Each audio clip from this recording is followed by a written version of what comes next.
Мир вам, братья и сестры. Такое хоку сочинил с Божьей помощью на днях. Рано или поздно придется умирать.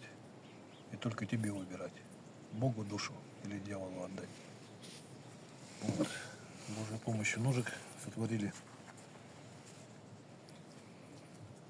Держатся в ножнах очень плотно, не потеряете, вынимается одной рукой. То есть упор для пальца и вынимается. Ну и вот такой вот сам нож. Так, ручку немножко.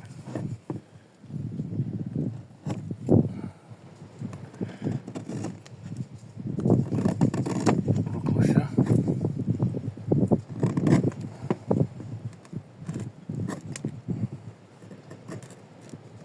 Кончиком тоже. Так.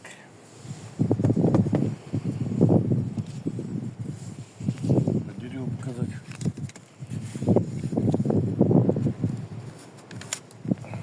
Да.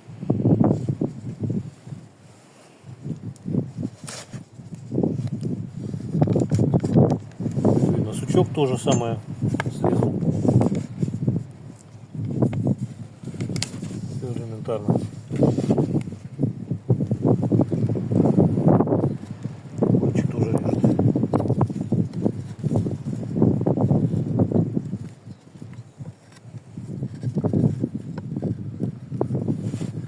Вот, примерно так.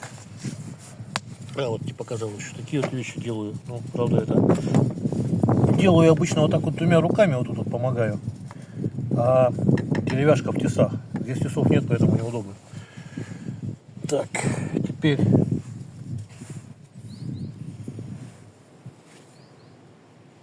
так. Это вот такой ремень. Тоже покажу. Вот там трос, если какой-то порезать надо. Вот такой же, такой армейский ремень. Так.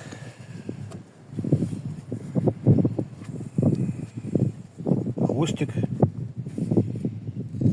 крупного рогатого скота. Сейчас он мокрый, поэтому брить удобно. Но все равно, видите, надо аккуратно, чтобы не срезать как бы. Вот такие вот дела. 9 ХФ.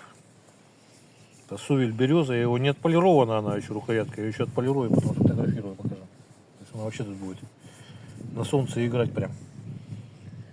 Так. Это показал. Это показал. По газетке еще показать, как режет.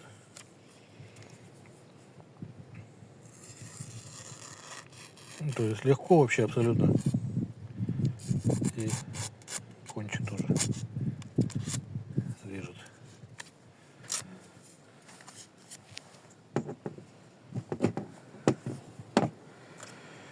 Из ухода, значит, вот кусочек наждачки и кусочек ровного, с ровной плоскостью деревянного брусочек. То есть никаких дорогих, сложных приспособлений, тяжелых, громоздких таскать с собой не надо.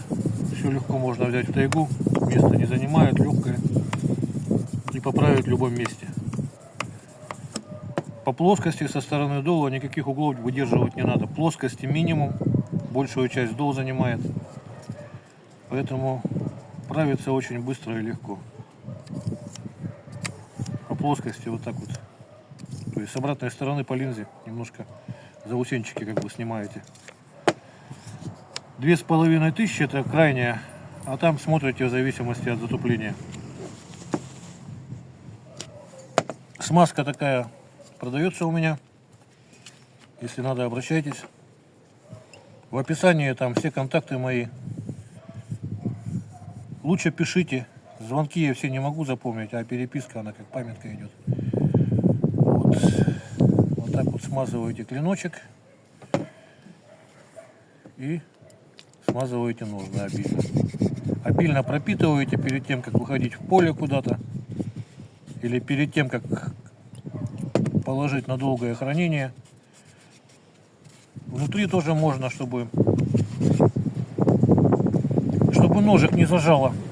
В ножнах надо пропитывать, чтобы влагу не тянуло и не пересыхало.